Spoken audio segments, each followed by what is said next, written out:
सगळ्यांना शुभ सकाळ, श्री स्वामी समर्थ. तर हिला ना आत बांधली नाहीये, उड्या मारतीये. हे बघा, एकटीचीच मस्ती चालू आहे, सगळीकडे उड्या मारती. किती आगाव झाली. चला दाखवते आत्यांचं काय चालू आहे. हे बघा, म्हणून मी काय केलं, त्या शेळीला आतमध्ये कोंडून टाकले. तिला धडकली तर नुसती उड्या मारती. हिला काय समजे नाही. आता गाई बांधायच्यात अजून, सगळेजण हितच आहेत. मामा तिकडे दारं धरतात, आता हे नेऊन बांधतील. तर चला तुम्हाला दाखवते आत्यांचं काय चालू आहे. चल ग तिकडे, चल तुला देते चपाती खायला. तर आत्यानी सुरुवात केलेली आहे लसणाच्या तयारीची, लसूण लावायच्या तयारीची, आहे का नाही आत्या? तर रोज आमचं चालू आहे लसूण लावायचा. पण लसूण लावायला काय मुहूर्त लागा नाही, म्हणून आत्याने काय केलं, हा जो आहे ह्या ज्या बघा गेल्या वर्षीच्या पेंड्या होत्या लसणाच्या, ह्याचे सगळे कांदे काढून घेतलेत आत्यानी. जे जे काय मोठे मोठे कांदे आहेत ते सगळे असे काढून घेतलेत. आणि काय करायचं, पाकळ्या अशा वेगवेगळ्या करायच्या, असं सुट्टा लसूण करायचा. जेवढ्या जास्त अशा मोठ्या मोठ्या पाकळ्या असतील ना एवढ्या अशा, तर लसूणचे कांदे आहेत ना ते खूप छान असे मोठे मोठे होतात.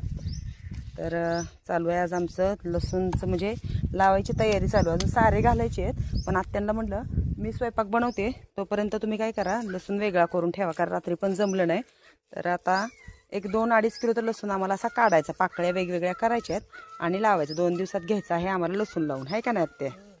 ती का ओरडायला लागलीत? तर त्यांना दूध ठेवलंय, पण का ओरडतायत काय माहिती. असं आहे लसूण लावायचं काम. लसूण लावायचं काम झालं की भरपूर सारी दुसरी पण काम आहेत. मग आधी म्हटलं लसणाचे दिवस काय झालेत, पुढं ढकलत चाललेत. वेळ होतो सगळ्यांची लसूण असे मी बघते ना आता व्हिडिओमध्ये, तर छान असे उगवून आलेत, आहे का नाही आत्या?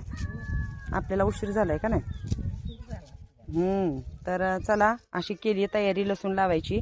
तर मला कमेंट्समध्ये विचारले की ताई चिगळ्याची भाजीची कोरडी आहे ती तुम्ही मला दाखवा. आता खूप सारा इथं पसारा आहे, सगळं आवरायचं आहे मला. आता दूध मस्त असं छान आरावरती गरम करायला ठेवते.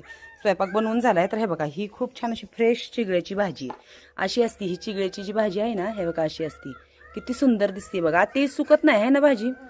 हिला तुम्ही बाहेर काढून जरी टाकलं ना, गवत कसं आपण उपटून काढून बांधावर टाकतो, तरी पण ही भाजी तिथं तशीच राहते ताजी ताजी. तर ही आहे छान अशी चिगळ्याची भाजी. तर कोणाकोणाला माहिती आहे ते त्यांनी मला कमेंट्समध्ये सांगा.